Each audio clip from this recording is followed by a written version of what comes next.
আপনারা কি জানেন স্বামী বিবেকানন্দকেও চরিত্রহীন বলা হয়েছিল? সালটা ছিল 1898। কলকাতার গোঁড়া সমাজে ঝড় উঠেছে। স্বামী বিবেকানন্দ নিয়ে এলেন এক বিদেশি শিক্ষিত নারীকে, যার নাম মার্গারেট নোবেল, যাকে আমরা চিনি সিস্টার নিবেদিতা নামে। উদ্দেশ্য একটাই, দেশের মেয়েদের জন্য আধুনিক শিক্ষার ব্যবস্থা করা। সমাজ তখন তাকে কি বলল? গেরুয়া পরা সন্ন্যাসী, মেম সাহেব নিয়ে ঘুরছে, চরিত্রহীন, তিনি ধর্ম নষ্ট করছেন।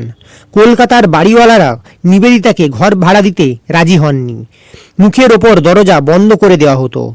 রাস্তায় কটূক্তি, অপমান, সন্দেহ সব সহ্য করতে হয়েছিল তাকে। এক বিদেশিনী নারী সব ছেড়ে এসেছেন ভারতের জন্য, আর এখানে অবিশ্বাস আর অপমান। স্বামীজি জানালেন, এ লড়াই শুধু শিক্ষার নয়, মানসিকতার। ঠিক তখনই সামনে এলেন এক নীরব শক্তি, যার নাম সারদা দেবী। একদিন মা সারদা নিজে নিবেদিতাকে নিজের কাছে ডাকলেন। শুধু ডাকলেনই না, তার সঙ্গে একত্রে ভোজন করলেন। ভাবুন সেই সময়টা, ব্রাহ্মণ বিধবা, সমাজের কাছে পূজ্য মাতৃমূর্তি, আর তিনি এক বিদেশিনী খ্রিস্টান মহিলার সঙ্গে একসাথে খাচ্ছেন। এই দৃশ্য ছিল বজ্রাঘাতের মতো। সমাজ সহায়ক মা সারদা স্পষ্ট বার্তা দিলেন, সে আমার মেয়ে।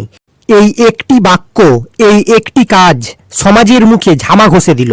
ধীরে ধীরে দরজা খুলতে শুরু করলো। নিবেদিতা শুরু করলেন মেয়েদের স্কুল, আর ভারত পেল এক অকৃত্রিম কন্যা, যিনি পরবর্তীতে বিপ্লবীদের অনুপ্রেরণা দিলেন।